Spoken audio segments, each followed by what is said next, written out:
Hey, Marisol, today is, well, I should say tonight is Tuesday, right about 10 minutes to 9. And I do believe Colombia and Oklahoma are in the same time frame, so that's interesting. Well, anyway, I tell you, what an incredible day. Absolutely phenomenal.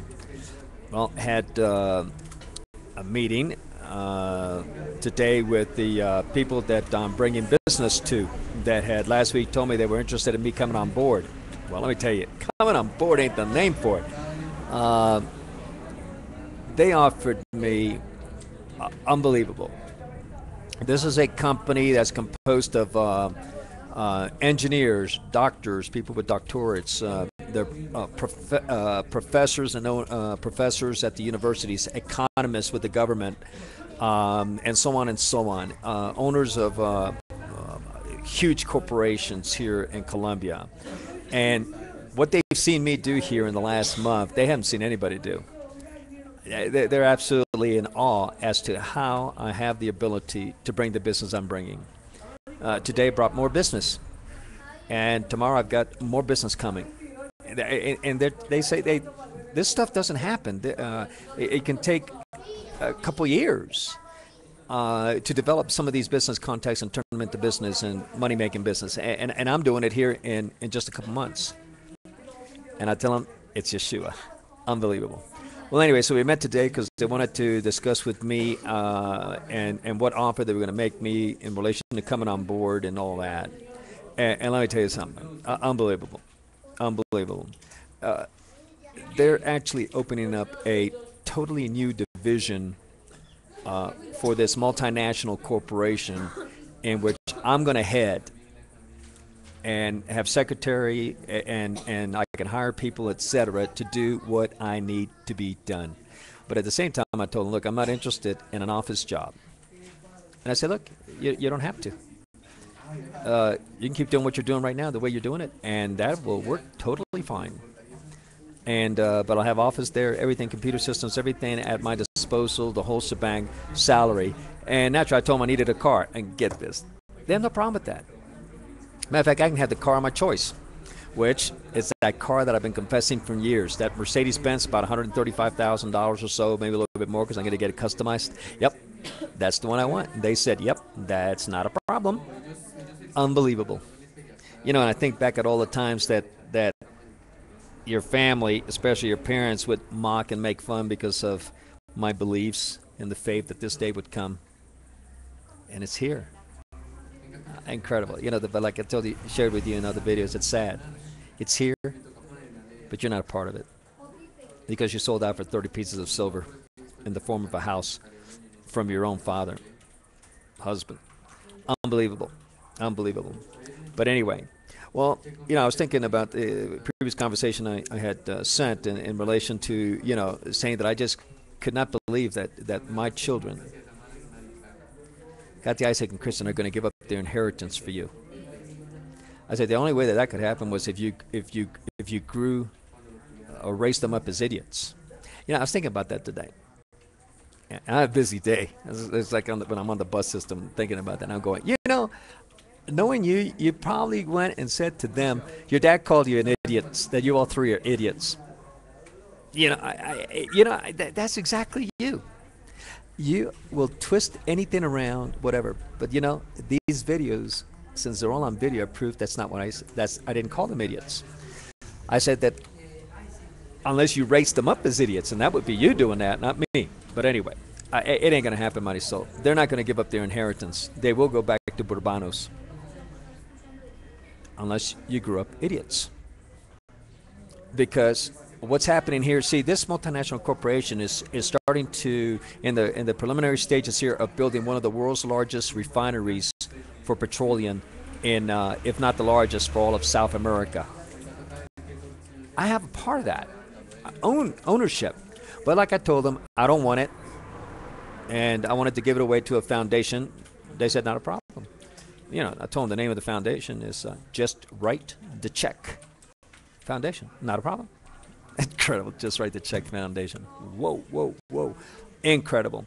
Anyway, and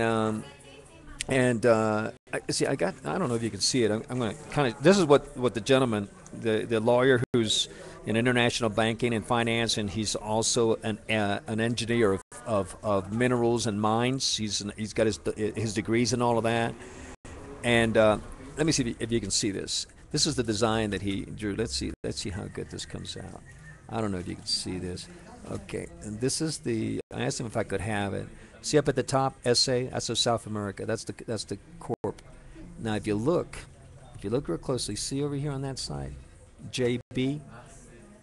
That's the division, comercial, commercial division, which I'm going to head.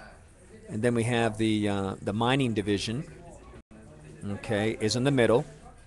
Okay, and then here on the other end is their division for energy. Energy, like diesel fuel and other stuff we're getting into and all that.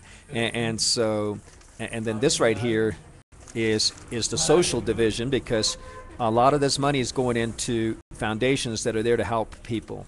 And they're going to, you know what? Guess what foundation they're bringing in? They're bringing in the foundation for the orphanage. It's going to be under this umbrella of this multi million dollar. See, is there. And that's over here is the number one. See number one right here with my thumb right there? That's the foundation for the orphanage. Then they're also establishing a foundation. Here's number two. That's going to be to help people that they believe are innocent and give them legal defense. And then they're going to have one for the elderly. Okay. And then they're going to have one. I'm trying to remember what the other ones are. The elderly. And so on. But you know, they had a problem. And that was they were trying to figure out how they can make these foundations whereby they don't always need, that they're self-sustaining. They don't always need to be asking for money, even from the main entity here, the multinational. And so I shared with them, I said, I got the answer for you. I said, you do? I said, yeah, let me show you.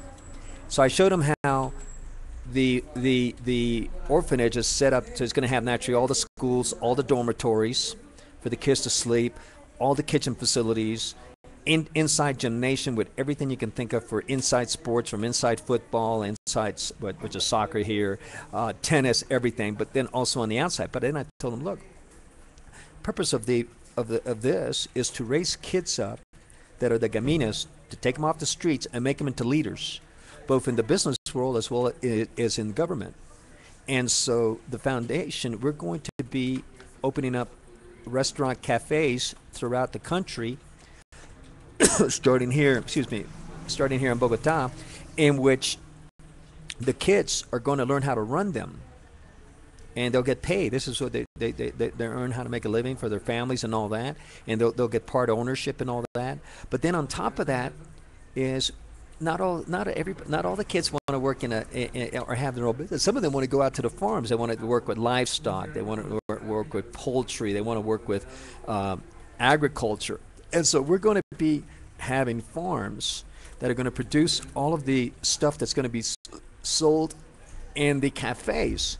And so what we have is a closed economy in which all the money stays inside, and that money and profit goes into the orphanage to take care of those needs.